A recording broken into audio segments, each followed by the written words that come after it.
Olá pessoal, eu sou Cláudio Almeida e esse é mais um vídeo do nosso canal Afriquia. Dando sequência às nossas discussões sobre a afrocentricidade, eu quis trazer aqui para vocês 5 passos importantíssimos se você quiser se tornar um intelectual ou uma intelectual afrocêntrica, tá? O que seria isso, Cláudio? Vamos lá descortinar, esses mistérios. O primeiro elemento que nós precisamos atentar é a localização psicológica. Cláudio, o que quer dizer isso? Ora, é claro, eu não preciso estar na África, ou dentro de um complexo de relações do universo afro-brasileiro para realizar uma reflexão que coloque as preocupações relacionadas a esse grupo no centro do meu debate. Então, a localização psicológica tem muito a ver sobre a empatia, sobre a capacidade de colocar-se no lugar do outro.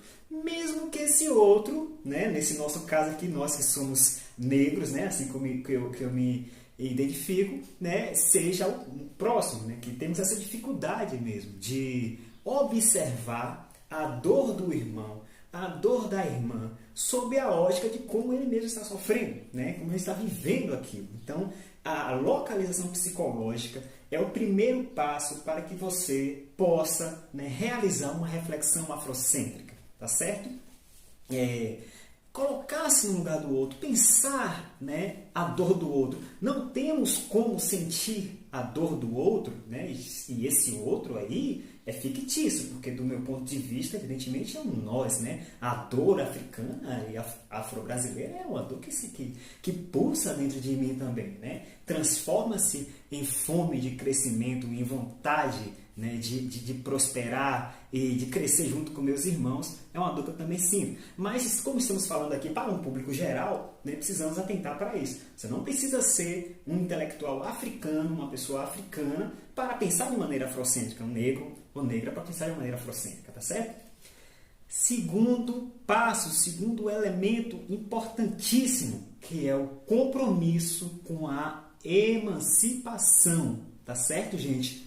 Não, veja, colocar-se no lugar do outro e compreender a maneira como ele está vivendo, aquela população, aquela pessoa, está vivendo o drama de ser o que é, ou de tornar-se o que foi conduzido a tornar-se, é uma coisa. Comprometer-se com a mudança daquelas condições é um pouco diferente, tá? Então, todo conhecimento afro-referenciado, toda a obra de produção afro-referenciada, seja ela no campo das artes, seja ela no campo das ciências, ela está comprometida com a contribuição, com a emancipação política, intelectual, a segurança psicológica da população africana e afrodiaspórica.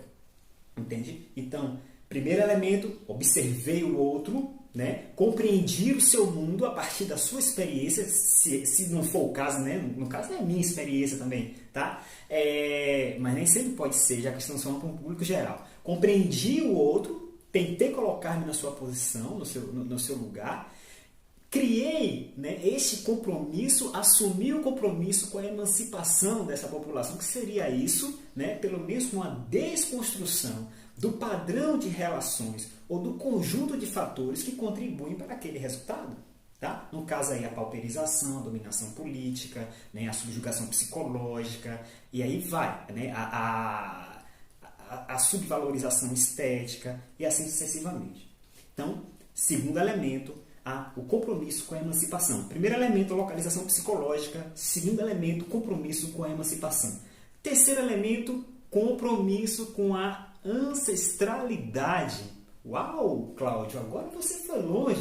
O que seria isso, esse compromisso com a ancestralidade? Quer dizer que todo mundo vai ter que buscar a sua ancestralidade quando vai discutir questões afro-brasileiras, questões afrocêntricas? Olha, acaba sendo uma consequência, tá? Não significa que você vai parar na religião. Na religião, numa base cultural mais de produção mais relacionada a este mundo. Mas é muito comum que as pessoas que começam a estudar relações raciais, começam a estudar a história da África, Começa a se perguntar um pouco, né, de onde veio, né, etc. Tudo bem, isso é uma imersão de caráter mais subjetivo. Mas neste caso aqui, como está falando do ponto de vista epistemológico, o que é epistemológico?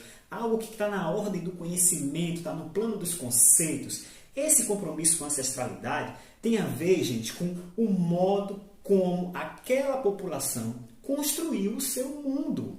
Tá? Então, o mundo afro-brasileiro hoje, ele foi construído não apenas, né, com as mãos da dominação, não apenas com as mãos e com as ideias que advieram, né, da base cultural dominante, mas também com a sua perspectiva. Então, tem coisas que podem parecer frívolas, menores, etc., mas que carregam consigo grandes forças intelectuais, místicas, religiosas. É importante entendermos isso, tá? Então, no mundo, por exemplo, das religiões afro-brasileiras, costuma-se dizer: uma folha não cai da árvore, uma folha seca não cai da árvore sem a permissão, né, adequada para tal. Então, os fatos, eles serão vividos pelas pessoas de acordo com suas bases culturais. E nós podemos aplicar isso a outras populações, tá? População indígena, e assim sucessivamente. Então, primeiro elemento, localização psicológica. Segundo elemento, compromisso com a emancipação. Terceiro elemento, respeito à ancestralidade.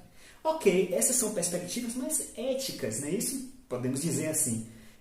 Do ponto de vista mais da execuibilidade, né, da aplicação prática desses princípios, nós precisamos atender para duas coisas. O primeiro é que, no caso aí vai ter o papel de quarta, né? Os estudos afrocêntricos, eles são geralmente interdisciplinares. Por que, Cláudio? Por que isso? Ora, bolas! Porque a complexidade da experiência afrodiaspórica, assim como toda a complexidade da experiência humana, exige que nós lancemos mão de diferentes fontes para que possamos compreender um determinado fenômeno. É uma característica da ciência ocidental, tá? Do pensamento ocidental, pelo menos do pensamento moderno, ou seja, aí do pensamento que veio de lá do século XIX, 1850 para cá, a tentativa de compartimentar a nossa experiência em diferentes caixinhas, vamos colocar assim. Essas caixinhas seriam as especialidades da ciência. Então, tem coisa que é da antropologia, tem coisa que é da sociologia, tem coisa que é da historiografia, tem coisa que é da psicologia. E mesmo dentro da sociologia, você tem seus diferentes ramos, tá? Sociologia religiosa, sociologia econômica, sociologia política, e aí vai, tá?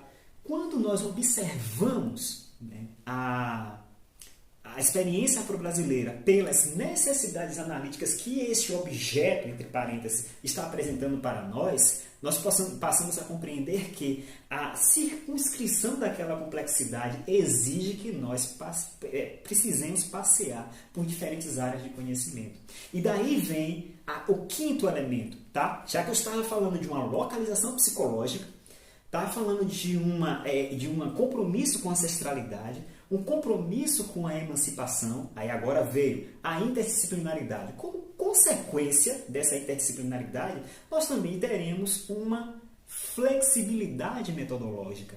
Cláudio, flexibilidade metodológica, veja só, não quer dizer que no âmbito dos estudos afro-brasileiros valha tudo, tá? A gente não vai fazer um conhecimento que vale tudo, porque nós precisamos ter validade científica, ok? Precisamos ter essa validação. Estamos numa comunidade de intelectuais que irá observar aquelas coisas que nós estamos produzindo com os olhos, claro, né, da logicidade. Então, nossas ideias, nossos métodos precisam ter coerência. Mas veja, ter coerência não significa ter rigidez. Não significa necessariamente que você vai adotar um método, que eu não quero dizer aqui, né, qualquer método para não desagradar partidários, mas o método X vai me ajudar a entender o objeto tal, desde quando o caminho é diferente. Muitas vezes a complexidade daquela experiência que você está analisando, daquele fenômeno que você está analisando, exige que você lance mão de diferentes métodos, ou que você crie o seu método. Ou que você crie uma forma específica de circunscrever aquilo. Tá? Tem um teórico epistemólogo, ele nem é negro, tá? É Thomas Kuhn, que escreveu um livro chamado A Estrutura das Revoluções Científicas. Já para vocês terem uma ideia que nós precisamos lançar mão de diferentes intelectuais. Ele diz o seguinte: muitas vezes o conhecimento ele caminha, ele avança pelo erro e não pelo desacerto. que diferença é essa, Cláudio? O erro é quando eu organizo direitinho todo o meu método e espero que o meu objeto, a minha amostra, vá se comportar de uma determinada maneira e ela não se comporta. Ela não me traz um novo. Ou seja, eu controlei, na medida do possível, todos os caminhos para que eu pudesse chegar àquele objeto. Porém, ele não se me apresentou daquela maneira. Significa o quê? Que eu preciso mudar a minha base teórica. Que eu preciso mudar a minha hipótese. Entende? É como fala a sabedoria dos grandes malandros, né? Quando a situação está ruim, você a transforma. Né? Quando ela está boa, você desfruta. E quando você não pode desfrutar nem transformar a situação, você deve transformar a si mesmo. Né? Às vezes o problema está na gente, a gente está querendo enxergar alguma coisa que não está ali, porque não está, digamos, o desvelar daquele fenômeno não está necessariamente na última consequência do desdobramento de uma opção metodológica. Às vezes você precisa de mais de uma opção. Às vezes você precisa de um método mais flexível, de uma forma mais permeável de compreender aquele objeto, porque ele não estava prefigurado no horizonte de possibilidades do intelectual que desenvolveu aquela metodologia, muito provavelmente alguém no século XIX, no início do século XX, para dar conta desse fenômeno. Então, vamos lá, retomando, localização psicológica, eu preciso sentir a dor ou compreender a dor do que é ser africano, né? Ser afrocêntrico, ser afro-brasileiro. Não preciso necessariamente ser-lo, mas eu preciso ter empatia. Segundo, comprometimento com a emancipação, comprometimento com a necessidade de transformar aquela situação. Tá? Terceiro, comprometimento com a ancestralidade, né? Buscar compreender nas matrizes culturais, religiosas e filosóficas daquela população os dispositivos motivacionais para a sua ação. Olha lá como eu falei, de forma complexa, gostaram? Dispositivos motivacionais para a sua ação. Terceiro elemento, a interdisciplinaridade. E, por fim, a flexibilidade metodológica.